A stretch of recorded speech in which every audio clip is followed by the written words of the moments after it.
इस वीडियो में हम स्टार्ट करेंगे आज क्लास 9th का chapter number 6 lines and angle NCERT math. Class 9th chapter 6 lines and angle 6.1 का इंट्रोडक्शन। ठीक है, यहाँ से ज्योमेट्री स्टार्ट हो जाती है और फिर चैप्टर 6, 7, 8, 9, 10 सर्किल तक ज्योमेट्री ही चलती रहेगी। पूरी बुक में ज्योमेट्री का पोर्शन बहुत ज़्यादा है और ये ज्योमेट्री का जितना ही पोर्शन है ना, ये 9th में तो है ही, ये आपको क्लास 10th में भी काम आएगा। चैप्टर आएगा वहाँ पर सिमिलरिटी और एक चैप्टर आएगा सर्किल, उसमें भी इसको इन सब बातों की आपको जरूरत पड़ेगी। तो बहुत ध्यान से समझना है, क्योंकि अक्सर बच्चे मिस्टेक कर देते हैं कि ज्योमेट्री को ठीक से नहीं समझते, क्योंकि जो बातें हम यहाँ पर पढ़ेंगे या सीखेंगे वही चीज़ें यूज़ होंगी अगले चैप्टर में, फिर वो यूज़ होंगी अगले चैप्टर में। और अगर यहीं पर आपका बेस कमज़ोर अगर रह गया, मान लो वीक रह गया, तो फिर आगे भी आपको बड़ी प्रॉब्लम आएगी। तो बहुत ध्यान से एक एक चीज़ को हम बहुत ही ध्यान से बारीकी से समझते चलेंगे। देखो, हम इस पहले मैं आपको इस वीडियो का, क्योंकि ये वीडियो ना थोड़ी बड़ी होने वाली है, इस वीडियो का मैं आपको पहले प्रॉपर एक को बता देता हूँ प्लान कि हम क्या करेंगे। पहले हम बहुत सारी डेफिनेशन पढ़ेंगे। नंबर 1 पहले पढ़ेंगे पॉइंट, फिर line, line segment, ray, collinear points, angle, types of angles, adjacent angles, linear pair, vertical opposite angle, one common point, no common point, axiom 1 and 2 and फिर एक थ्योरम करेंगे। ये सारे काम हम इस वीडियो के अंदर कवर करेंगे। तो बहुत ध्यान से सारी बातें समझनी है, क्योंकि अक्सर बच्चों को ये नहीं पता होता लाइन्स, पॉइंट, लाइन सेगमेंट, रे ये होते क्या हैं, बस चल रहा है काम, लिख रहे हैं। तो पहले क्या करते हैं, ठीक से एक बात को बहुत ध्यान से समझते हैं। और होगा क्या, यहाँ पर ना मैं बोर्ड पर आपको हर चीज़ को फिगर में बना के समझाऊंगा, ठीक है, वो आपको नोट करनी है।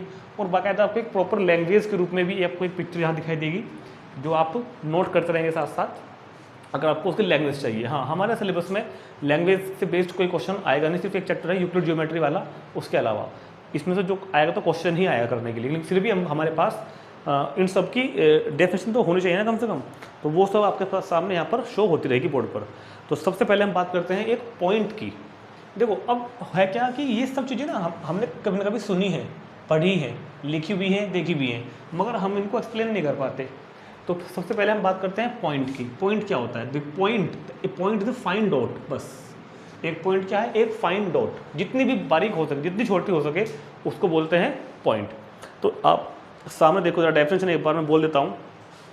Point, we often represent a point by a fine dot made with a fine sharpen pencil on a piece of paper. अगर एक शार्प पेंसिल से एक पेपर के पीस पर एक फाइन डॉट लगाई जाए तो बस this dot is called point. इस डॉट को हम लोग पॉइंट बोलते हैं। ठीक, पॉइंट की कोई लेंथ, कोई हाइट नहीं होती। ठीक है, पॉइंट की कोई लेंथ नहीं होती। जैसे ये लाइन सेगमेंट की लेंथ होती है ना 2 सेंटीमीटर 3 सेंटीमीटर, तो a point have no line length. Point की कोई लेंथ नहीं होती, पॉइंट की कोई हाइट, लेंथ कुछ नहीं होती, लेंथ विड्थ कुछ नहीं होती। Point just a point. ठीक, तो ये पॉइंट की डेफिनेशन थी। तो आपको पॉइंट की डेफिनेशन पता चल गई, पॉइंट क्या होता है ये भी पता चल गया। अब आता है नेक्स्ट लाइन। ठीक, देखो लाइन हम किसको बोलते हैं, सुनो मेरी बात। नेक्स्ट है मेरे पास लाइन। यहां पर हम 3 बातों को एक साथ समझेंगे। लाइन के बाद में हम समझेंगे लाइन सेगमेंट। 3 चीजें एक साथ, लाइन सेगमेंट, और फिर हम लोग समझेंगे रे, और फिर हम इन तीनों के डेफिनेशन भी पढ़ेंगे। देखो, लाइन क्या होता है? जो बोथ साइड इनफाइनाइटली इसको हम एक्सटेंड कर सकते हो। मान लीजिए ये, जिसका कोई भी एंड पॉइंट नहीं होता। लाइन इधर को भी हम इनफाइनाइटली एक्सटेंड कर सकते हैं और इधर को भी इनफाइनाइटली एक्सटेंड कर सकते हैं। A line have no end points. किसी लाइन के कोई एंड पॉइंट्स नहीं होते। लाइन इधर को भी और इधर को भी, लेफ्ट साइड को भी, राइट साइड को भी, दोनों तरफ को लाइन क्या होती है? इनफाइनाइटली एक्सटेंड की जा सकती है। ये हमने पढ़ा था यूक्लिड ज्योमेट्री का चैप्टर में भी हमने पढ़ा था। तो एक लाइन ये होती है। ठीक, अब आता है बात मेरे पास लाइन सेगमेंट की। लाइन सेगमेंट, देखो सेगमेंट का हिंदी में अर्थ होता है टुकड़ा। टुकड़ा मतलब भाग, हिस्सा, खंड। तो एक लाइन का एक छोटा पार्ट, बस इतना। मान लो ये लाइन थी, इसका मैंने इतना पार्ट निकाल के यहाँ रख दिया, इसको बोलते हैं लाइन सेगमेंट। लाइन सेगमेंट में एंड पॉइंट होते हैं। लाइन सेगमेंट में क्या होते हैं? एंड पॉइंट होते हैं। A line segment have 2 end points. ये सब बातें आपको लिखवाऊंगा अभी। ए लाइन सेगमेंट, अच्छा लाइन में क्या होगा? No end points, no end points. इसमें कोई भी एंड पॉइंट नहीं होता, ना तो इधर ना इधर। ये इनफाइनाइटली इधर को वैरी करेगी, इनफाइनाइटली इधर को जाएगी। लाइन सेगमेंट में क्या होता है, 2 एंड पॉइंट्स, ये इधर से शुरू होती है यहाँ पर खत्म होती है, 2 एंड पॉइंट्स। लाइन सेगमेंट में क्या होता है, 2 एंड पॉइंट्स। ठीक, दूसरी बात, नो एंड पॉइंट के साथ साथ एक बात यहाँ पे दूसरी क्या भी होती है हमारे साथ, इनफाइनाइट लेंथ। इसकी जो लेंथ होती है ना वो इनफाइनाइटली लेंथ, इसकी कोई लेंथ नहीं होती है, इनफाइनाइटली लेंथ की होती है। और लाइन सेगमेंट की कोई ना कोई फिक्स्ड लेंथ होगी, 2 centimetre, 3 centimetre, 8 centimetre, fixed length line segment की फिक्स्ड लेंथ होती है। अब बात करते हैं रे मतलब किरण। रे में क्या होता है, एक एंड पॉइंट होता है, रे में क्या होता है, एक एंड पॉइंट होता है और एक तरफ को ये इनफाइनाइट जाती है, दूसरी तरफ को एक तो एंड पॉइंट होगा जहाँ से चलेगी, मतलब एक रे जहाँ से चलेगी और बस निकल के वहाँ से इनफाइनाइट तक जाएगी। तो इसमें क्या होता है, 1 एंड पॉइंट। रे के अंदर क्या होता है, 1 एंड पॉइंट और लेंथ इसकी भी कैसी होती है, इनफाइनाइटली लेंथ, इसकी लेंथ भी इनफाइनाइटली होती है। ठीक है, तो लाइन में कोई एंड पॉइंट नहीं होगा, ये लाइन है नो एंड पॉइंट, लाइन के अंदर कोई भी एंड पॉइंट नहीं होता, इधर को भी इनफाइनाइट तक, इधर को भी इनफाइनाइट तक। और एक ऐसा बनाओ बल्कि आप, ये ए एंड पॉइंट है इसका, लाइन सेगमेंट में एंड पॉइंट होता है और इसमें एक एंड पॉइंट होता है, दूसरी तरफ से इनफाइनाइट तक ही जाएगी। ठीक, तो ये होती है मेरे पास लाइन सेगमेंट ऑन रे। और अभी आप सामने देखो, हम इन तीनों की आपको डेफिनेशन बताएंगे अगर आपको राइटिंग में चाहिए, लिखने के लिए, नोट बनाने के लिए अपना। तो पढ़ते हैं line. A line is completely known if we are given any 2 distinct points.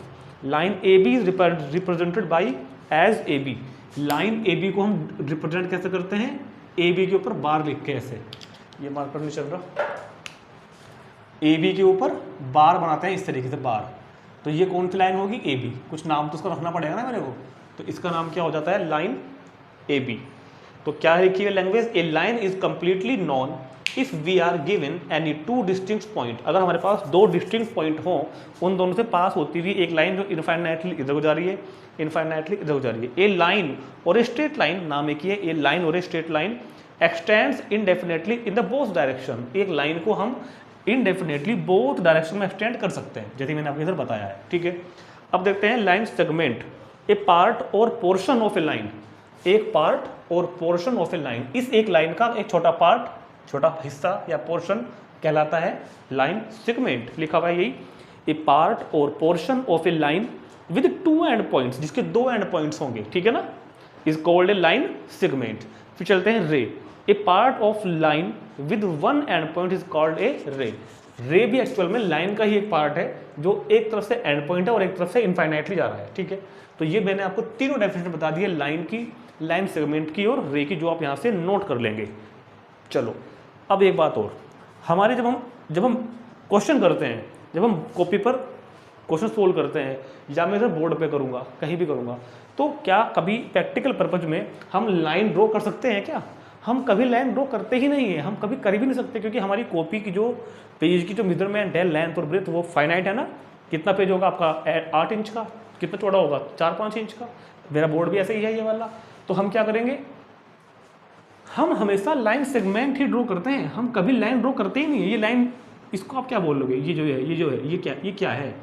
अगर मैं ये कहूँ कि अपनी कॉपी पर एक 4 सेंटीमीटर का लाइन सेगमेंट बनाओ, तो आप स्केल उठाओगे, नाप के लिख दोगे कितना, 4 सेंटीमीटर, तो इसको आप क्या बोलोगे, लाइन या लाइन सेगमेंट? ये एक्चुअल में अगर हम बाकायदा डेफिनेशन के अकॉर्डिंग बात करें तो ये लाइन सेगमेंट बोला जाता है कि this is the line segment having length 4 centimetre. बात कर लोगी। लेकिन देखो, बात को बहुत थोड़ी ध्यान समझना पड़ेगा। आपने कभी देखा होगा, आपके स्कूल के टीचर, आपके ट्यूशन टीचर, या मैं भी कई बार, या आप भी, हम लोग लाइन ही बोल देते हैं कि एक लाइन ड्रॉ करो भाई 8 सेंटीमीटर की, एक लाइन ड्रॉ करो, एक लाइन ड्रॉ करो 8 सेंटीमीटर की। अगर हम डेफिनेशन के पर्पज से चलें, अगर हम मैथमेटिकल बात करें, तो ये सेंटेंस गलत है।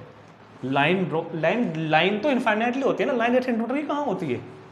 कोई लाइन 8 सेंटीमीटर की, कोई लाइन 10 सेंटीमीटर की, कोई लाइन 20 सेंटीमीटर की, कोई लाइन 50 सेंटीमीटर की हो ही नहीं सकती। लाइन है no length, infinite length. Line की तो लेंथ ही इनफाइनाइट होती है। तो हमेशा याद रखना, अगर कोई आप एक फाइनाइट क्वांटिटी अगर आपको लाइन बोलनी है तो बाकायदा लाइन बोलोगे, और लाइन को आप कॉपी पे, या लाइन को मैं इस बोर्ड पर ड्रॉ कर ही नहीं सकता, ये लाइन थोड़ी है, ये भी लाइन सेगमेंट ही है। लाइन मतलब इनफाइनाइटली इधर और इनफाइनाइटली उधर, ठीक। तो नंबर एक तो बात याद रखना, हमने आज तक कभी भी अपनी कॉपी पे या फिर मैंने अपने बोर्ड पर लाइन ड्रॉ नहीं की, हम हमेशा लाइन सेगमेंट ही ड्रॉ करते हैं, क्योंकि जो हमने ड्रॉ किया है उसकी एक फाइनाइट लेंथ होती ही होती है। जो मैंने अभी लिखा था, अब यहाँ पर ड्रॉ की थी, उसकी कुछ तो लेंथ थी, फाइनाइट थी ना, तो वो क्या बोला जाएगा, लाइन सेगमेंट बोला जाएगा। तो हम लोग हमेशा ग्राफ पेपर हो, ड्राइंग शीट हो, आपकी सिंपल कॉपी हो, फर्श हो आपका, चाहे फर्श पर खींच लो आप बैठकर, जैसे कभी कभी कुछ खेलते हैं ना तो लाइन ड्रॉ कर लेते हैं। हम एक बोलते एक जनरल वे में बना हुआ है कि लाइन बोल लेंगे, लेकिन वो एक्चुअल में लाइन सेगमेंट होता है, ठीक। दूसरी बात, कई बार हमारी बुक में भी लाइन वर्ड लिखा मिलता है, वो गलत, दोनों एक तरीके से गलत है। अगर हम मैथमेटिकली बात करें तो वो गलत है, लेकिन देखो प्रैक्टिकल पर्पज़ के लिए ये बात ध्यान रखना, प्रैक्टिकल पर्पज़ के लिए अगर हम प्रैक्टिकल पर्पज़ मीन्स जो हम क्वेश्चन कर रहे हैं बुक में प्रिंट है, लाइन सेगमेंट बोलने में थोड़ा बड़ा होता है। लाइन सेगमेंट हम कोई जल्दी से हम कोई बोलते भी नहीं है कि भाई एक लाइन सेगमेंट ड्रॉ करो 5 सेंटीमीटर की। कभी आपके ड्राइंग टीचर ने कभी कहा है क्या कि एक लाइन सेगमेंट ड्रॉ करो, बोलते हैं एक लाइन ड्रॉ करो, तो वैसे सेंटेंस गलत है। लेकिन पॉपुलर यही है कि हम लाइन ही बोलते हैं, क्योंकि वो थोड़ा सुनने में ईजी लगता है, बोलने में ईजी लगता है, लिखने में ईजी लगता है। तो कुल मिलाकर आपको शॉर्ट बात याद ये रखनी है कि लाइन इनफाइनाइटली होती है, लाइन सेगमेंट फाइनाइट होता है। हमने आज तक जो भी ड्रॉ किया है, जो भी हम वर्क करेंगे, कॉपी में करेंगे, बोर्ड पे करेंगे, बुक में होगा, वो सब के सब लाइन सेगमेंट ही होते हैं हमेशा। लाइन कभी नहीं होती, क्योंकि लाइन तो इनफाइनाइटली होती है, लेकिन बोलते हम उसको जनरल वे में कई बार लाइन ही है, तो वो गलत नहीं होगा, वो गलत नहीं होता। प्रैक्टिकल पर्पज में लाइन सेगमेंट को लाइन अगर बोल रहे हैं ना कि भाई मैं बोल रहा हूँ भाई एक काम करो, एक लाइन बनाओ 2 सेंटीमीटर की, एक लाइन बनाओ 3 सेंटीमीटर की, तो ये बोलना गलत नहीं होता प्रैक्टिकल पर्पज के पॉइंट ऑफ व्यू से, ठीक। तो हमेशा याद रखना लाइन और लाइन सेगमेंट में डिफरेंस क्या है। लाइन हैव नो लेंथ, मतलब infinite length, and line segment have a fixed length. Line segment की लेंथ फिक्स्ड होती है, हम जब भी ड्रॉ करेंगे, जब भी बनाएंगे, हम हमेशा लाइन सेगमेंट ही बनाते हैं, मगर बोल देते हैं उसको कई बार हम लाइन, तो वो गलत नहीं होता, ठीक है। ऐसे ही रे, तो ठीक है, तो ये मैंने आपको लाइन सेगमेंट और रे की पूरी थोड़ी समझा दी है। तुरंत नोट करेंगे, देखते हैं नेक्स्ट। अगला पॉइंट है मेरे पास कोलिनियर पॉइंट्स। देखो पॉइंट हो गया, काटते रहो, लाइन हो गया, लाइन सेगमेंट हो गया, रे हो गया, कोलिनियर पॉइंट भी हो जाएगा, कोलिनियर पॉइंट भी हो जाएगा। अगर कोलिनियर पॉइंट, कुछ पॉइंट अगर एक ही स्ट्रेट लाइन में पड़ जाएं, अगर कुछ पॉइंट्स एक ही स्ट्रेट लाइन में पड़ जाएं, तो these points are said to be collinear points. और अगर पॉइंट्स मालूम है, ये चारों पॉइंट्स जो मैं आप बना रहा हूँ, ये कोलिनियर है क्या आप इन चारों से एक लाइन ड्रॉ कर सकते हो? क्या पॉसिबल है कि इन चारों से मैं एक लाइन ड्रॉ कर दूँ ना? तो ये पॉइंट्स कोलिनियर नहीं है, ये पॉइंट्स क्या है, कोलिनियर। तो कोलिनियर पॉइंट्स मतलब जो एक ही लाइन में होते हैं, कोलिनियर पॉइंट्स जो एक ही लाइन में आए उसको बोलते हैं कोलिनियर पॉइंट्स। डेफिनेशन ये रहेगी आपके सामने, इफ 3 और मोर पॉइंट्स, अगर 3 या 3 से ज़्यादा points lie on the same line, एक ही लाइन में पड़ते हों, they are called collinear points, otherwise they are called non collinear points. अगर पॉइंट्स एक लाइन में आ रहे हैं then they point said to be collinear points, और अगर ये एक लाइन में नहीं आ रहे हैं तो क्या बोलेंगे इनको हम, नॉन कोलिनियर पॉइंट्स। तो कोलिनियर पॉइंट्स समझ में आ गया होगा, collinear points and non collinear points, और डेफिनेशन आपको सामने है ही, यहाँ से आप लोग तुरंत डेफिनेशन को नोट कर लेंगे एकदम से। और फिर पढ़ते हैं एंगल, बहुत ध्यान से हम सारी डेफिनेशन को जल्दी जल्दी पढ़ लेंगे और फिर चलते हैं एंगल पर।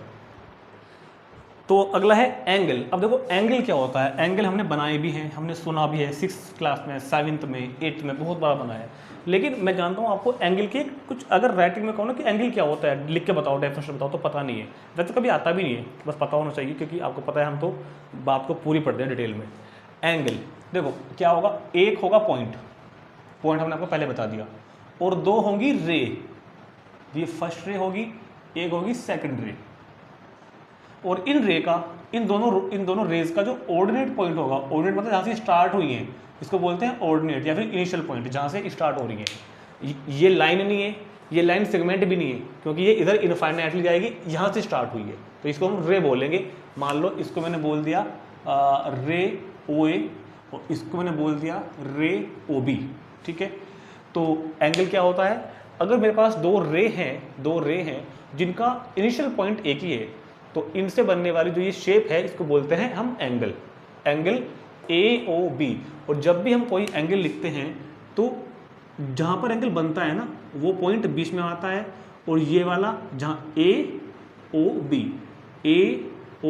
बी लिखो, या उल्टा लिख दो, चाहे उधर से लिख दो आप इसको, एंगल BOA, मतलब जहां एंगल बन रहा है वो चीज बीच में आती है। ये पता है ना आपको? नहीं पता है तो ध्यान रखना, एंगल AOB और एंगल BOA।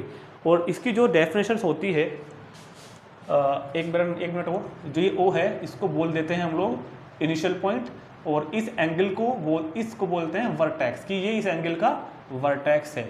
O क्या है? Vertex of angle. O होता है हमारे पास वर्टेक्स ऑफ एंगल। और जो ये OA और जो ये OB है, OA एंड OB, इनको बोलते हैं arms of angle. Arms of angle, OA और OB को बोलते हैं आर्म्स ऑफ एंगल। और जितनी इसकी मेजरमेंट है, मान लो x डिग्री है, 30 डिग्री है, 60 डिग्री कुछ तो होगी, तो इसको कैसे लिखते हैं चीज को? AOB एंगल, ये सिंबल होता है एंगल का, angle AOB is equal to 60 degree. Angle sorry कितना है फिगर में, कितना है फिलहाल? x डिग्री, तो एंगल AOB x डिग्री। तो ये बात याद रखना, जिन दो रे से या फिर जिन दो लाइन से बनता है ना एंगल, तो या फिर दो लाइन सेगमेंट से जो एंगल बनता है उनको बोलते हैं एंगल की आर्म्स, और इसको बोलते हैं एंगल का वर्टेक्स। ठीक, और डेफिनेशन ये रही आपके सामने, an angle is formed when two ray originate, मतलब जहाँ से निकली हैं, from the same end point, इनका एंड पॉइंट जो है दोनों का सेम होगा। There ray making an angle are called arm, जो दोनों रे एंगल बनाती हैं, जो दोनों रे एंगल बनाती हैं उनको बोलते हैं arms of the angle, and the end point is called the vertex. और एंड पॉइंट को बोलते हैं हम लोग वर्टेक्स ऑफ एंगल। ठीक, तो ये एंगल मैंने आपको समझा दिया और ये एंगल की डेफिनेशन हो गई। चलते हैं आगे टाइप्स ऑफ एंगल्स पर। अब देखते हैं टाइप्स ऑफ एंगल, और टाइप्स ऑफ एंगल में अपने आप में कई सारे हेडिंग्स हैं। टाइप्स ऑफ एंगल में आपको पता ही होगा, जो बच्चे हैं थोड़े से करने वाले में वो समझ ही होंगे कि हम किस बारे में बात करने वाले हैं। हम टाइप्स ऑफ एंगल अपने आप में एक कई सारे हेडिंग लेके आएगा। अभी ये भी मेरा टॉपिक कंप्लीट हो जाता है, टाइप्स ऑफ एंगल। चलो जी स्टूडेंट्स, स्टार्ट करेंगे अब हम टाइप्स ऑफ एंगल। देखो वैसे इनकी डेफिनेशन लिखवाने की आपको कोई जरूरत नहीं है, सिर्फ एक आप मोटा मोटा समझ लेते हैं, आपको पता हो। Acute angle, obtuse angle, linear straight angle, reflex angle, right angle, ये सब आप 4th, 5th, 6th, 7th, 8th से पढ़ते हुए आ रहे हो। इनकी आपको पहचान पता है, तो मैं अभी थोड़ा सा आपको यहाँ पर सब कुछ याद करा देता हूँ एक बार। इसकी मैं आपको डेफिनेशन नहीं लिखवा रहा हूँ, क्योंकि डेफिनेशन ना ही तो लिखने के लिए आएगी और आपको पता भी सब कुछ पहले से ही है वैसे टाइप्स ऑफ एंगल के बारे में। तो सबसे पहले हम बात करेंगे एक्यूट एंगल। एक्यूट एंगल, तो एक्यूट एंगल हिंदी मीडियम वालों के लिए बता दूं, न्यून कोण बोलते हैं हिंदी में, न्यून कोण। तो एक्यूट एंगल मीन्स वो एंगल जो 90 डिग्री से छोटा हो। ये जो एंगल मैंने बनाया है इधर OAB, अगर ये एंगल 90 डिग्री से छोटा है तो this angle called is acute angle. Acute angle means an acute angle measure between 0 and 90 degree. ठीक, अब सुनो, अगर ये एंगल x डिग्री का है तो x डिग्री मतलब ये होगा 0 डिग्री और 90 डिग्री के बीच में। थोड़ा सा हमने लिखने का स्टैंडर्ड अब बढ़ा दिया आपका। क्लास 6, 7, 8 में आपने लिखा होगा N angle which measurement in which between 0 to 90, वो एंगल जिसकी मेजरमेंट 0 और 90 के बीच हो उसको बोलते हैं एक्यूट एंगल। यही बात मैथमेटिकली ऐसे लिखी जाती है, x बड़ा तो होगा 0 से और x छोटा होगा 90 से। इसका मतलब क्या होता है, 0 less than x less than 90। समझ रहे हो बात? 0 degree less than x degree less than 90, मतलब पहले देखो आप x को और इसको, इन दोनों को देखो, x बड़ा तो है 0 से और x छोटा किससे है, 90 से। मतलब जो एंगल जो 0 और 90 के बीच हो, इस बात का जो दूसरा मतलब है ना, वो क्या है, बिटवीन 0 डिग्री टू 90 डिग्री, 0 और 90 के बीच में जो एंगल होगा, इस बात का मतलब लैंग्वेज में तो बोलते हैं between 0 to 90 degree. Acute angle के बाद दूसरा क्या होता है, राइट एंगल। एक्यूट एंगल के बाद दूसरा आता है मेरे पास right angle. An angle which measurement is exactly 90 degree, जो केवल 90 डिग्री का ही हो, फिट एकदम पूरा 90 डिग्री। तो angle AOB, angle AOB is 90 degree. इस फिगर में क्या है, इस फिगर में जो एंगल AOB है वो कितना है, 90 डिग्री का है। ठीक, समझते हैं ना, बहुत सब बातें ध्यान से, 90 डिग्री। और 90 डिग्री के एंगल को हम चलो ऐसे ही बोल देते हैं, उल्टा टी बनाकर, परपेंडिकुलर बोलते हैं इसको। या छोड़ो, ये तो मैं आपको ट्रायंगल बताऊंगा, अभी रहने दो आप। राइट एंगल के बाद मेरे पास आता है स्ट्रेट एंगल। राइट एंगल के बाद क्या आता है? Straight angle. Straight angle, straight angle हमेशा एक स्ट्रेट लाइन में बनता है। अगर मेरे पास एक स्ट्रेट लाइन है इस तरीके से, तो यहाँ पर अगर कोई एंगल बनेगा, मान लो कहीं बनता है, मैं इसको मेजर करूँ ऐसे यहाँ से यहाँ तक का, तो इसकी मेजरमेंट हमेशा कितनी होती है? 180 डिग्री। इस पॉइंट को ए बोल देते हैं थोड़ी देर के लिए, इसको ओ, इसको बी। तो straight angle A O B हमेशा कितना होगा, याद रखना, 180 डिग्री का। तो measurement of straight angle is 180 degree. Acute angle, right angle, straight angle. Straight angle मतलब जो कितना हो, स्ट्रेट एंगल मतलब जो कितना हो, 180 डिग्री का। ठीक है, फिर देखते हैं obtuse angle. Obtuse angle, obtuse angle भी सब बच्चों को पता ही पहले से, वो एंगल जो 90 डिग्री, वो एंगल जो 90 डिग्री और 180 के बीच में हो। एंगल ए ओ बी, और मान लो ये कितना है 150, तो इसको बोलेंगे हम acute angle, sorry obtuse angle. तो इस फिगर के अंदर एंगल ए ओ बी जो है वो कितना है, 150 डिग्री। तो इसको क्या बोल देंगे हम लोग तुरंत? Obtuse angle. मतलब यहाँ पर जो x होगा, अगर मैं इसको, अगर मैं ऐसे कह दूँ कि एंगल ए ओ बी, अगर आप इस तरह लिखना चाहो तो ग्रेटर देन तो लेस देन तो किससे होगा, ग्रेटर देन तो किससे होगा, 90 से, और लेस देन किससे होगा, 180 से। मतलब एन एंगल बिटवीन 90 टू 180, वो एंगल जो 90 और 180 के बीच में हो, वो एंगल जो 90 और 180 डिग्री के बीच में हो, मतलब 90 और 180 डिग्री के बीच में हो, उसको बोल लेंगे हम लोग ऑब्ट्यूस एंगल्स। ठीक है, ऑब्ट्यूस एंगल के बाद में आ जाता है मेरे पास में, अगला आ रहा है reflex angle. Reflex angle, reflex angle, और रिफ्लेक्स एंगल बोलेंगे जो 180 से बड़ा हो और 360 डिग्री से छोटा हो। मतलब देखो ऐसे, अगर मैं इसको इस तरह एक्सटेंड कर दूँ ना इधर को, अगर मैं इसको यहाँ पे एक्सटेंड कर देता हूँ तो ये बनता है स्ट्रेट एंगल। मैं कह रहा हूँ कि इस वाली लाइन को नीचे मोड़ दो, तो ये जो एंगल बना अब ये वाला, इसको बोलते हैं reflex angle. Angle A O B, अब पता नहीं कितनी मेजरमेंट का होगा, तो मैंने इसको x मान लिया। तो इस फिगर के अंदर एंगल ए ओ बी जो कि फिलहाल x को शो कर रहा है, वो क्या है, रिफ्लेक्स एंगल। और रिफ्लेक्स एंगल की पहचान क्या होती है कि ये 180 डिग्री से तो बड़ा होगा, बट लेस देन 360 डिग्री। 180 से बड़ा और 360 डिग्री से छोटा, मतलब between 180 to 360, 180 to 360, 180 and 360 degree के बीच में होता है। कौन? Reflex angle. और टाइप्स ऑफ एंगल में नेक्स्ट, और टाइप्स ऑफ एंगल का लास्ट, नहीं अभी तो दो रह जाएंगे। कंप्लीट एंगल, अगला क्या है, कंप्लीट एंगल। कंप्लीट एंगल वो एंगल जो पूरा एक सर्कल पूरा कर लेता है 360 डिग्री का। सपोज ये लाइन है ओ ए, और यहाँ से चलते हैं हम इधर करते हुए, और पूरा एक राउंड घूम के यहीं पहुँच गए। पूरा राउंड एंटी क्लॉकवाइज घूमने के बाद जैसे आप पहुँचोगे तो ये एंगल क्या बन के आएगा, 360 डिग्री। ठीक है, तो कंप्लीट एंगल मतलब 360 डिग्री को बोलते हैं कंप्लीट एंगल। मतलब कि एक पॉइंट पे बना हुआ, किसी एक पॉइंट पे बना हुआ पूरा कंप्लीट सर्कल, पूरा complete angle is known as complete angle, 360 degree.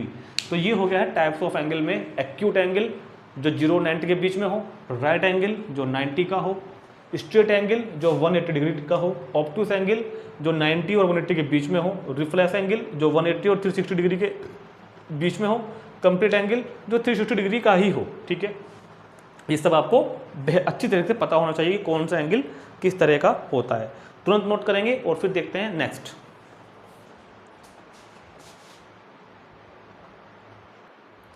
अब नेक्स्ट है मेरे पास complementary angle and supplementary angle. ये भी आपने बहुत पहले 5th 6th 7th 8th में पढ़े हैं, अब से फिर याद रखना क्योंकि बच्चे सब भूल जाते हैं।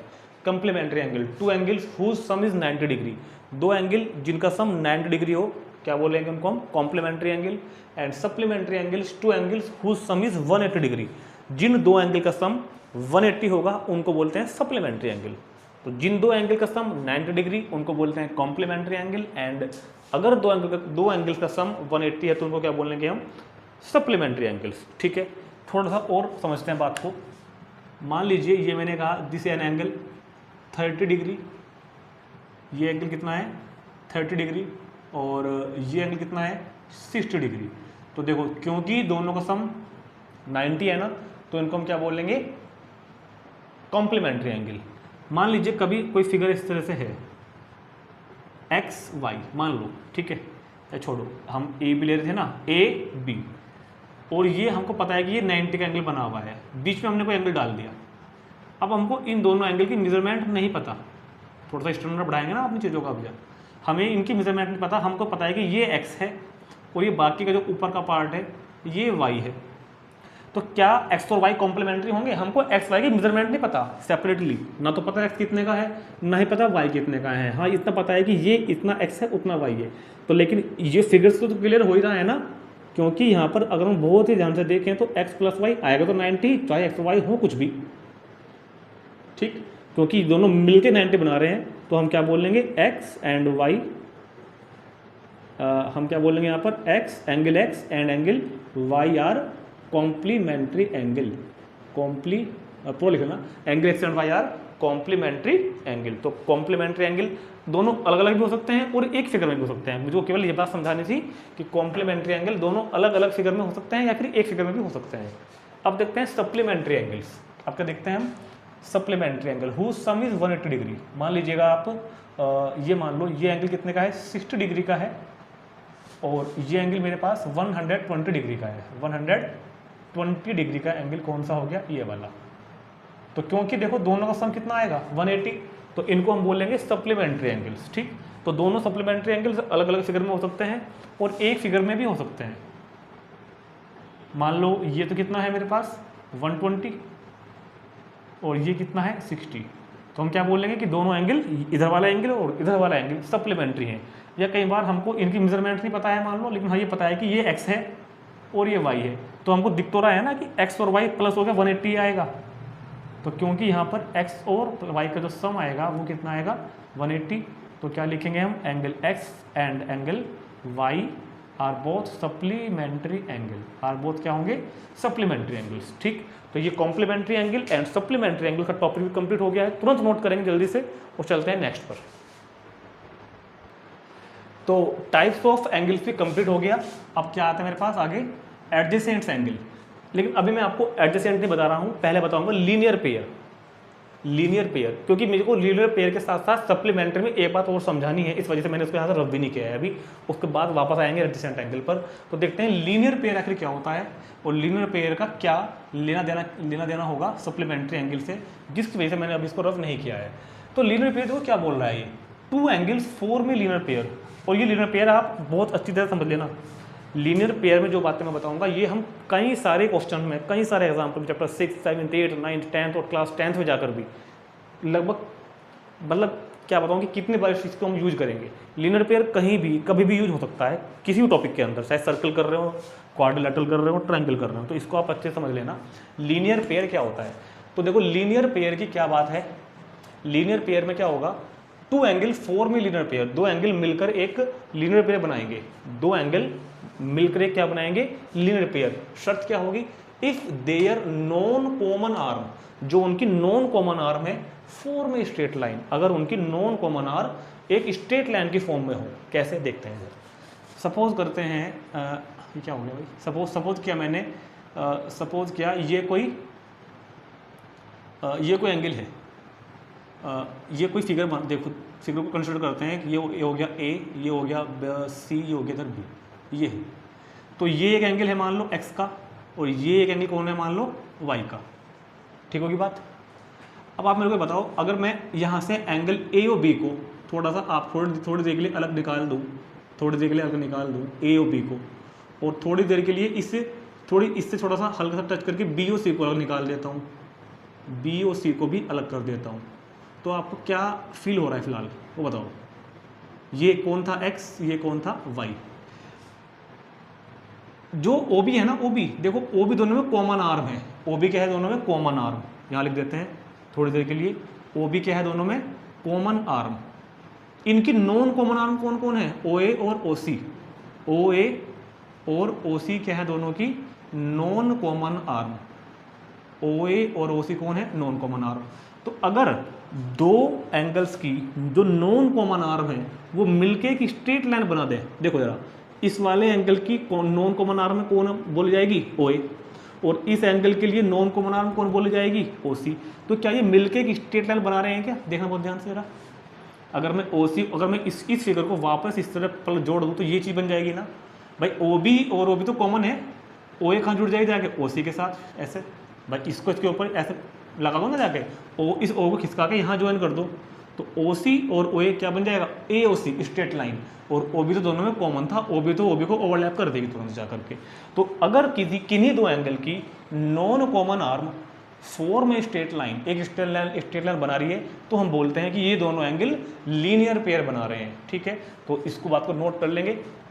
तो यहाँ पे हम क्या लिखेंगे कि एंगल, तो पहले आप इसको नोट करो कि मैं यहाँ ये जो फालतू चीज़ें रब करने वाला हूँ यहाँ से, तो समझ में आ गया होगा कि अगर दो एंगल्स की नॉन कॉमन आर्म, अगर दो एंगल की नॉन कॉमन आर्म एक स्ट्रेट लाइन बना रही हो तो उनको बोलते हैं लीनियर पेयर। तो क्या मतलब है, एंगल AOB ये वाला और इधर एंगल कौन, COB, एंगल AOB और एंगल COB, या उल्टा कह लो X और Y formed a linear pair, form a linear pair. ये दोनों एंगल मिलकर क्या बना रहे हैं, एक लीनियर पेयर, ठीक है। दूसरी बात, लीनियर पेयर जहाँ बन रहा है ना, उन एंगल का सम हमेशा 180 होता है। ध्यान रखना, देखो ये एंगल और ये एंगल दोनों का सम 180 ही तो होगा, x प्लस वाई का सम 180 डिग्री ही तो होगा। ये एंगल पूरा स्ट्रेट एंगल ही तो है, जो थोड़ी देर पहले समझाया था अभी ये पूरा एंगल स्ट्रेट एंगल ही तो है, जो मैंने आपको भी थोड़ी देर पहले समझाया था। तो लीनियर पेयर में दो बातें समझ में आती हैं कि लीनियर पेयर किसको बोलते हैं, अगर दो एंगल कि जो नॉन कॉमन आर्म्स हैं वो एक स्ट्रेट लाइन बना रही हैं तो उनको बोलते हैं लीनियर पेयर। और लीनियर पेयर जो एंगल बना रहे हैं उनका सम हमेशा क्या होगा, 180 डिग्री। इस बात को पहले तुरंत नोट करो, फिर बताता हूँ इसका सप्लीमेंट्री एंगल से क्या मतलब है, इसका सप्लीमेंट्री एंगल से क्या मतलब है। तो पहले आप लीनियर पेयर को बहुत अच्छी तरह से समझ लो, ठीक, लिख लो पहले जल्दी फटाफट। तो सप्लीमेंट्री एंगल्स और लीनियर पेयर में थोड़ी सी बात जो मेरे को समझानी थी, डाउट थोड़ा पैदा हो सकता है मन में, लेकिन ध्यान रखना। देखो जब भी कहीं लीनियर पेयर बनेगा, देखो लीनियर पेयर ऐसे बन सकता है, ये 45, ये 135। लीनियर पेयर ऐसे बन सकता है, ये 60, ये 120। तो जितने भी लीनियर पेयर पे एंगल बन रहे होंगे, जितने भी एंगल लीनियर पेयर बन रहे होंगे वो हमेशा सप्लीमेंट्री होंगे। देखो ध्यान, ये दोनों सप्लीमेंट्री तो हैं, दोनों का सम 180 डिग्री है, ये दोनों सप्लीमेंट्री हैं क्योंकि इनका सम भी 180 डिग्री है। तो आपको बात नोट ये करनी है, जो आपको पहला नोट डालना है कि all linear pair angle, all linear pair angles are supplementary angle. ऐसे को पूरा लिखना, सप्लीमेंट्री एंगल। जितने भी एंगल लीनियर पेयर में होंगे वो सब सप्लीमेंट्री भी होंगे। लेकिन जो एंगल सप्लीमेंट्री होंगे वो जरूरी नहीं है कि लीनियर पेयर हो, क्योंकि सप्लीमेंट्री ऐसा भी होता है, अलग अलग सप्लीमेंट्री, ये भी सप्लीमेंट्री है मगर ये साथ साथ लीनियर पेयर भी है। तो ये लीनियर पेयर तो है और सप्लीमेंट्री भी है, ये सप्लीमेंट्री है मगर लीनियर पेयर नहीं है। तो क्या लिखेंगे, all supplementary angles are not linear pair, are not linear pair. तो आपको डाउट अपने मन में ये दूर रखना है कि सप्लीमेंट्री एंगल्स अलग अलग होते हैं, अलग अलग फिगर में। सप्लीमेंट्री एंगल्स अलग अलग फिगर में भी हो सकते हैं, एक फिगर में भी हो सकते हैं, लेकिन लीनियर पेयर एंगल हमेशा एक ही फिगर में होंगे। समझ में आई ना बात, सप्लीमेंट्री एंगल्स अलग अलग फिगर में होते हैं और साथ साथ भी हो सकते हैं एक फिगर में, मगर लीनियर पेयर एंगल हमेशा एक ही फिगर में होते हैं। और लीनियर पेयर एंगल का सम भी 180 डिग्री है और सप्लीमेंट्री एंगल का सम भी 180 डिग्री होता है, ठीक। तो अगर आपसे कोई पूछ ले कि what is the difference between supplementary angles and linear pair angle, तो सप्लीमेंट्री एंगल्स में ये जरूरी नहीं है कि non common arm straight line बनाए, बट इसकी तो यहाँ सब नॉन कॉमन ही है, ना तो ये कॉमन है ना ही ये कॉमन है। लेकिन लीनियर पेयर एंगल में non common arm straight line बनानी चाहिए, ये इनका मेन डिफरेंस है, क्योंकि दोनों का सम 180 तो होता ही है, ये तो कोई डिफरेंस नहीं हुआ ना। सप्लीमेंट्री एंगल का सम भी 180 होता है और लीनियर पेयर जो बनाएंगे उनका सम भी 180 डिग्री होता है, तो ये तो कोई डिफरेंस नहीं हुआ। डिफरेंस क्या है कि सप्लीमेंट्री एंगल्स की में जो नॉन कॉमन आर्म्स हैं वो स्ट्रेट लाइन नहीं बनाती, मगर लीनियर पेयर एंगल्स में जो नॉन कॉमन आर्म है वो स्ट्रेट लाइन बनाती हैं, ठीक। तो ये टॉपिक पूरा हो जाता है मेरे यहाँ पर लीनियर पेयर वाला भी। अब देखते हैं हम एडजेसेंट एंगल्स के बारे में पढ़ेंगे थोड़ी देर में। Adjacent angle, adjacent angle, adjacent angle भी बहुत ध्यान समझेंगे, ये वर्ड भी हमको कई बार सुनने को देखने को मिलेगा अपने चैप्टर के दौरान। तो two angles are adjacent if they have a common vertex, दो एंगल एडजेसेंट बोले जाएंगे अगर उनका एक कॉमन वर्टेक्स हो, ए कॉमन आर्म, एक उनमें कॉमन आर्म हो, and there non common arm, और जो उनकी तो नॉन कॉमन आर्म है are on the different side of common arm, उनकी जो नॉन कॉमन आर्म है वो कॉमन आर्म के अलग अलग साइड में हो, डिफरेंट साइड में हो। मतलब कि दो एंगल एडजेसेंट एंगल बोले जाते हैं अगर उनमें एक कॉमन वर्टेक्स हो, एक कॉमन आर्म हो, और जो दो नॉन कॉमन आर्म है वो कॉमन आर्म के एक इस साइड हो एक इस साइड हो। देखते हैं फिगर में, मैंने बनाया ये एक फिगर है, ये हो गया angle A O B, this angle A O B, और B O C, this angle B O C. अगर मैं आपको ये बताऊं कि एंगल ए ओ बी जो कि फिलहाल फिगर में आपको एक्स का दिखाई दे रहा होगा और एंगल बी ओ सी जो कि वाई का दिखाई दे रहा होगा, आर एडजेसेंट एंगल। क्यों? सुनो ध्यान से, आर एडजेसेंट एंगल, क्योंकि ये तीनों बातों को फुलफिल कर रहे हैं। नंबर एक, दोनों एंगल्स का ए ओ बी और बी ओ सी का वर्टेक्स कौन है? इन दोनों का वर्टेक्स कौन है? कॉमन वर्टेक्स है। दोनों का वर्टेक्स देखो ध्यान से, ओ ही तो है, ए ओ बी और बी ओ सी, दोनों का जो वर्टेक्स है वो कौन है? ओ। दोनों में एक कॉमन आर्म है क्या? ये बताओ पहले तो मेरे को, दोनों में कोई कॉमन आर्म है क्या? इन दोनों एंगल में कॉमन आर्म है क्या? हाँ, ओ भी दोनों में कॉमन आर्म है। कॉमन आर्म कौन है? O B. यहाँ पे ओ बी आ रही है, यहाँ भी ओ बी आ रही है। ए ओ बी में ओ बी आती है, बी ओ सी में भी ओ बी आती है, तो कॉमन आर्म भी मेरे पास है। अब जो नॉन कॉमन आर्म है वो कॉमन आर्म के एक इस साइड और एक उस साइड है क्या? नॉन कॉमन आर्म, एक नॉन कॉमन आर्म्स ओ ए है और दूसरी नॉन कॉमन आर्म्स ओ सी है। तो जो नॉन कॉमन आर्म ओ ए एक कॉमन आर्म के इधर है और दूसरी कॉमन आर्म के उधर है। बात समझ में आ गई ना? ओ ए और O C are the different side of the common arm.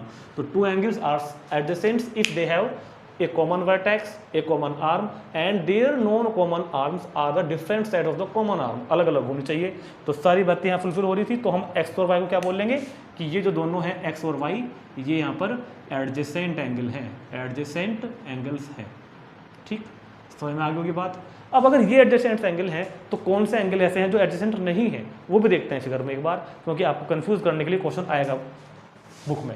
अगर मैं इस फिगर को देखो, फिगर में वही ले लूँगा इस बार, फिगर वही है जो पहले मैंने फिगर ली थी, नाम भी वही है, मगर मैंने क्या किया, ये x है और y ये कर दिया बड़े वाला, वहाँ पे y केवल ऊपर का हाफ था।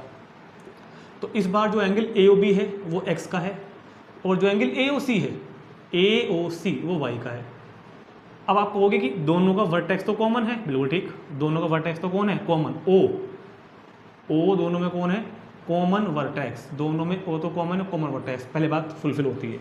दोनों में कॉमन आर्म कौन है इस बार? ओ ए दोनों में कॉमन है, दोनों में कॉमन आर्म कौन है? ओ ए कॉमन आर्म। इन दोनों में जो कॉमन आर्म है वो कौन हो गई? ओ ए। दोनों में नॉन कॉमन आर्म कौन सी हुई? ओ बी और ओ सी। दोनों में non common arm, non common arm कौन सी हुई? ओ बी और ओ सी। तो क्या ये दोनों नॉन कॉमन आर्म ओ ए के एक इधर और एक उधर है क्या? नहीं, कॉमन आर्म अगर ओ ए है ना तो दोनों नॉन कॉमन आर्म एक ही तरफ है। तो एक्स और y, x and y are not adjacent angle, x and y are not adjacent angle, x और वाई यहाँ पर एडजेसेंट एंगल नहीं होंगे, क्योंकि एडजेसेंट एंगल होने के लिए तो non common arm common arm के अलग अलग साइड में होने चाहिए, बल्कि यहाँ पर तो दोनों non common arm O B और ओ सी कॉमन आर्म ओ ए के एक ही तरफ आ गई। तो this is not a adjacent angle. तो तुरंत नोट करेंगे एडजेसेंट एंगल और नॉन एडजेसेंट एंगल। ठीक है, तो अब देखते हैं वर्टिकल अपोजिट एंगल। पहले बताएंगे आपको वर्टिकल अपोजिट एंगल, फिर बताएंगे वन कॉमन पॉइंट, फिर बताएंगे नो कॉमन पॉइंट। तो vertical opposite angle, one common point, no common point को कंप्लीट करते हैं। सबसे पहले देखते हैं one common point, sorry vertical opposite angle, V vertical opposite angle मैंने शॉर्ट में लिख दिया और मैं अब से हमेशा शॉर्ट में ही लिखूंगा, आपको कभी भी नहीं लिखना, आपको हमेशा फुल फॉर्म लिखना है, वर्टिकली अपोजिट एंगल। तो vertical opposite angle are formed, मतलब ये बनते हैं कब? When two line intersect each other at a point, जब दो लाइनें एक दूसरे को एक पॉइंट पर कट करें। ये लाइन होगी पहली, मान लो ए AB और ये लाइन होगी दूसरी मान लो CD।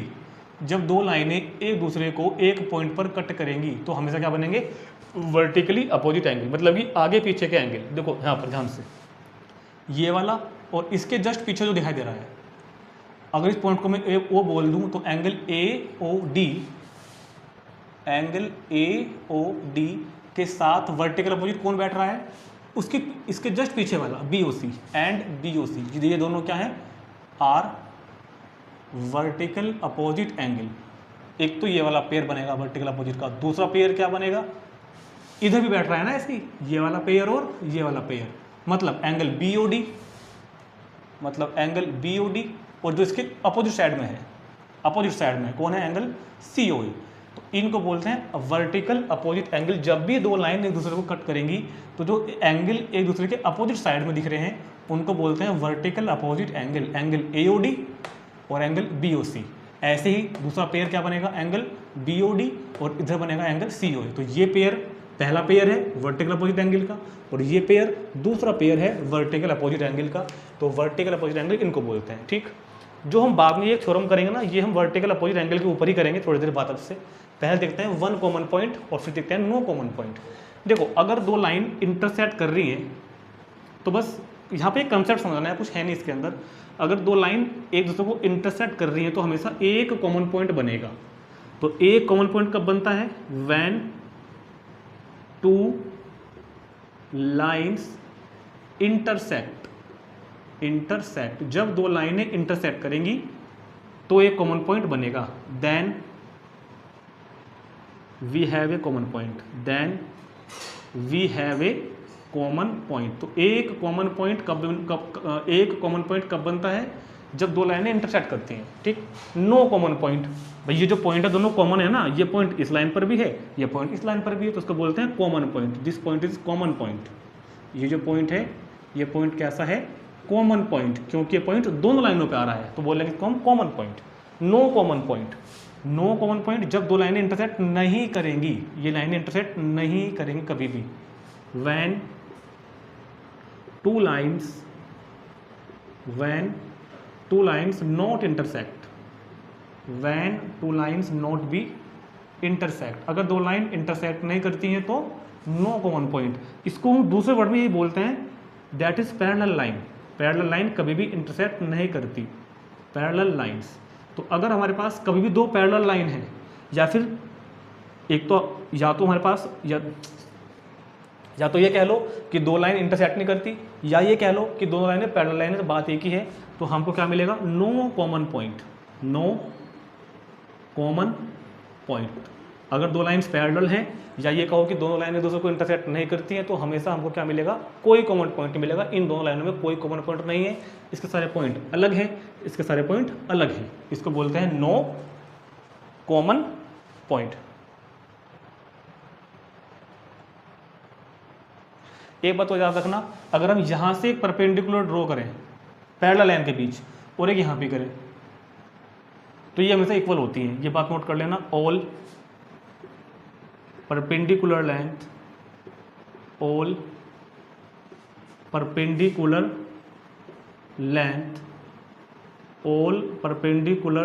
Between two parallel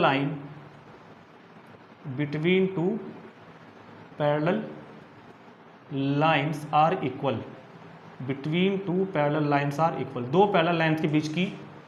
parallel lines के बीच की जो परपेंडिकुलर डिस्टेंस है, मतलब यहाँ से यहाँ परपेंडिकुलर ड्रॉ करो, यहाँ से यहाँ परपेंडिकुलर ड्रॉ करो, तो ये दोनों परपेंडिकुलर डिस्टेंस हमेशा इक्वल होती हैं पैरेलल लाइन के बीच की। ठीक है, तो इसको भी नोट करेंगे। चलते हैं एक्सियम 1 और एक्सियम 2 पर।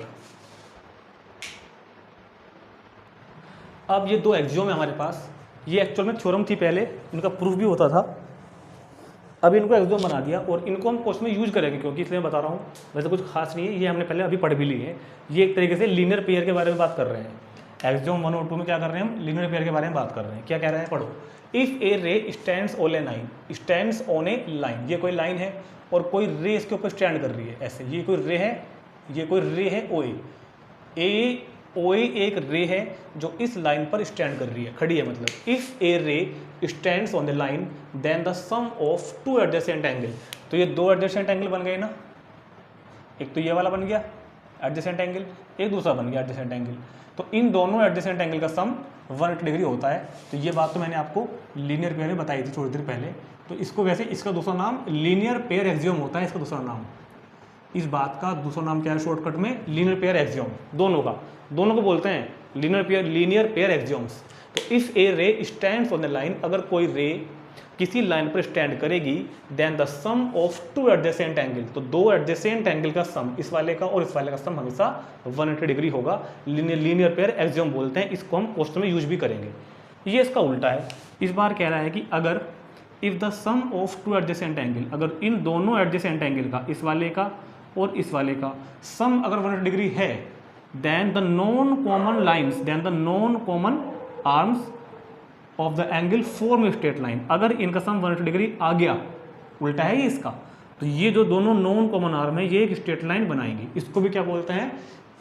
Linear pair axiom. तो लीनियर पेयर एक्सियोम मैंने आपको बता दी है, सिर्फ इनका हम क्वेश्चन में यूज करेंगे, कोई खास बात तो थी नहीं। वही बात है कि जब भी एक रे किसी स्ट्रेट लाइन पर स्टैंड करेगी तो दोनों एडजेसेंट एंगल होंगे, लीनियर पेयर जो बना रहे होंगे उनका सम 180 डिग्री होता है। ये इसका कन्वर्स है, ठीक है। इनको भी नोट करेंगे और चलते हैं लास्ट टॉपिक है हमारा, इसका थ्योरम प्रूव करेंगे छोटी सी और बस।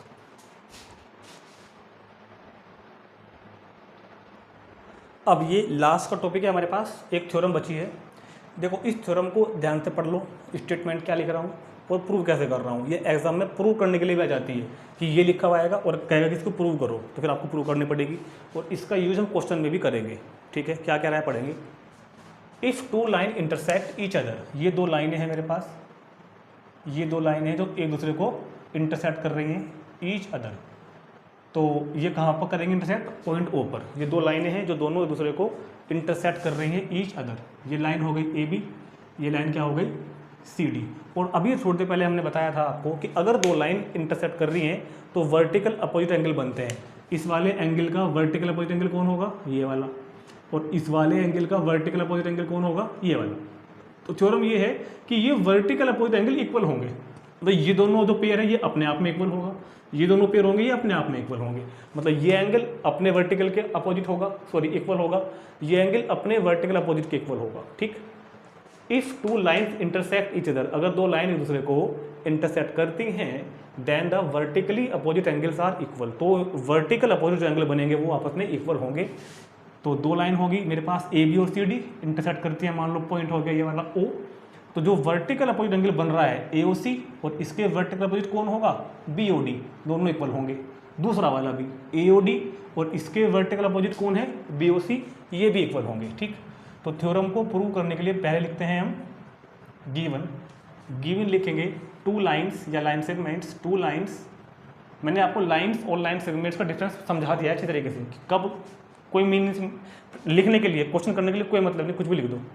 To lines A B and C D intersect, two line A B and C D intersect at कितने पर? ओ पर। ये ओ पर इंटरसेक्ट करती है, ठीक है, intersect at O. To prove that, prove क्या करना है भाई? To prove that two lines A B and C D intersect at O, ये ओ पर करती है intersect. Prove that vertical opposite angle are equal, मतलब पहला पेयर तो ये वाला ले लो आप, ए ओ सी, जो मन में आए पहला ले लो, ए ओ सी। इसके वर्टिकल अपोजिट कौन है? उधर वाला बी ओ डी। इन दोनों का सम क्या ला के दिखाना है आपको? 180। ओ सॉरी क्या कर रहा हूँ मैं, दिमाग कहाँ जा रहा है? इक्वल प्रूव करने हैं, इक्वल प्रूव करने हैं। Vertical opposite angle equal prove करने हैं, ये वाला ए ओ सी और उधर कौन है? B O D. और सेकंड क्या प्रूव करना है? ये वाला पेयर भी इक्वल होगा, angle A O D is equal to angle B O C. और इस बात को हम जब क्वेश्चंस करेंगे, एग्जांपल करेंगे, वहाँ नोट यूज भी करेंगे कि वर्टिकल अपोजिट एंगल इक्वल होते हैं, हम यूज भी करेंगे। यहाँ हम इसको प्रूव कर रहे हैं, कि ये ए ओ सी अपने वर्टिकल अपोजिट एंगल के साथ इक्वल होगा, मतलब बी ओ डी के साथ। और जो ये ए ओ डी वाला है ये अपने वर्टिकल अपोजिट एंगल के साथ इक्वल होगा, मतलब बी ओ डी के साथ, बी ओ सी के साथ, ठीक। अब देखते हैं इसका प्रूफ कैसे करेंगे। बहुत ध्यान से समझना है आपको, बहुत ही ध्यान से प्रूफ आपको बहुत ध्यान से समझना है। हम यहाँ से हम एक लाइन ले लेते हैं सी डी। देखो ध्यान से, अगर आपको सी डी लाइन दिखाई दे रही हो और उस पर एक रे स्टैंड खड़ी है ओ ए, मैंने सिर्फ इतनी फिगर निकाली बाहर, इतनी फिगर, ओ ए वाली, ठीक। तो जो ये दोनों एंगल बन रहे हैं ना फिलहाल, क्या ये लीनियर पेयर एक्सियोम के द्वारा इनका सम 180 का होगा क्या? जो अभी थोड़ी देर पहले समझाया गया सारी बातें आपको। तो क्या लिखेंगे, ray O A stands on line C D. जो भी आपको मैंने एक्सियोम समझाई थी वही तो है कि अगर कोई रे किसी लाइन के ऊपर खड़ी है तो वहाँ पर जो दो एंगल बन रहे होंगे उनका सम 180 होगा लीनियर पेयर एक्सियोम से, कि ओ ए रे यहाँ पे खड़ी है तो इस वाले एंगल का और इस वाले एंगल का सम कितना होगा 180। नाम बता दो, A O D, angle A O D, और इधर वाला क्या हो जाएगा एंगल ए ओ सी। इनका सम कितना होगा 180 डिग्री। इसको मान लो फर्स्ट, और ये क्यों हुआ है तो यहाँ लिखते हैं हम लीनियर पेयर एक्सियोम से, ठीक, लीनियर पेयर एक्सियोम से। ये इसकी फिगर अगर चाहो तो अलग से बना सकते हो, जरूरत कुछ नहीं है वैसे। अब हम ये काम करते हैं इस वाले के ऊपर, कौन सा, ए बी के ऊपर, जो ए बी है मेरे पास। अगर आपको ए बी स्ट्रेट लाइन भी दिखाई दे रही हो इस तरीके से ए बी, तो ए बी के ऊपर भी तो एक रे खड़ी हुई है ना, ओ सी, देखो ए बी और ओ सी, तो इन दोनों का भी तो सम 180 डिग्री होना चाहिए, फिर तो इन दोनों का भी तो सम 180 डिग्री होना चाहिए ना। तो सिमिलरली क्या लिखेंगे हम, ray O C stands on line A B, ray O C stands on line A B. तो अब इन दोनों एंगल का सम, इस वाले का और इस वाले का, angle A O C plus angle B O C, ये भी कितना होगा 180 डिग्री। ये सेकंड, ये भी किससे, लीनियर पेयर एक्सियोम से, लीनियर पेयर एक्सियोम्स, ठीक। अब सुनो, फर्स्ट और सेकंड, ये है इक्वेशन फर्स्ट और ये है equation second. From first and second we have, दोनों की राइट हैंड साइड्स इक्वल है ना, ये भी 180 वैल्यू है, ये 180 वैल्यू है। जब दोनों की राइट इक्वल है तो दोनों की लेफ्ट भी इक्वल कर देते हैं। ये भी यूक्लिड का एक्सियोम है कि things equal to other things are equal to equal. तो angle A O D plus angle A O C, अगर दोनों की राइट इक्वल है तो लेफ्ट भी इक्वल कर दो, is equal to angle A O C plus angle B O C. A O D plus A O C equal to angle A O C plus B O C. दोनों तरफ जो होता है वो cut जाता है, ए ओ सी से ए O सी cancel हो गया। तो क्या बचा इधर, जब ए ओ सी से ए ओ सी कैंसिल हो गया तो इधर क्या बचा, तो इधर क्या बचा बच्चों, angle A O D is equal to angle B O C आ गया, angle A O D is equal to angle B O C. देखो ये वाला आ गया, क्या चाहे पहले कोई सा भी आए, इससे क्या फर्क पड़ता है, angle A O D angle B O C आ गया। जब हमने एक पार्ट प्रूव कर दिया तो अगले पार्ट को ज्योमेट्री का तरीका होता है कि सिमिलरली लिखते हैं। सिमिलरली अगर हम चाहते तो इस पार्ट को प्रूव कर सकते हैं, ये डायरेक्ट लिखते हैं A O C is equal to angle B O C. तो सिमिलरली एंगल ए ओ सी भी एंगल बी ओ सी के इक्वल। तो ये हमारा थ्योरम कंप्लीट हो गई, प्रूव हो गई, ठीक। तो पहले हमने लीनियर पेयर एक्सियोम लगाई इस वाली रे, क्योंकि इसके ऊपर स्टैंड कर रही थी। फिर हमने लीनियर पेयर एक्सियोम लगाई रे ओ सी के लिए, क्योंकि वो ए बी के ऊपर स्टैंड कर रही थी, ठीक। और दोनों को इक्वल कर दिया, कैंसिल हुआ तो पहले वैल्यू आ गई, उसी के अकॉर्डिंग सिमिलरली हमने दूसरा लिख दिया। तो ये हमारा ये थ्योरम भी कंप्लीट हो जाती है। और इस एक्सरसाइज 6.1 का जो हमने इंट्रोडक्शन के लिए आपको कुछ टॉपिक दिए थे, ये सभी के सभी टॉपिक हमारे पूरे हो गए हैं इस वीडियो के अंदर ही। अब एक्सरसाइज 6.1 के हमको करने हैं अगले वीडियो में एग्जाम्पल्स, और फिर करनी है एक्सरसाइज का सॉल्यूशन, ठीक। तब तक के लिए इन सभी तमाम बातों को बहुत अच्छे से पढ़ लेंगे एक बार और याद कर लेंगे। मिलते हैं नेक्स्ट वीडियो में 6.1 एग्जाम्पल में।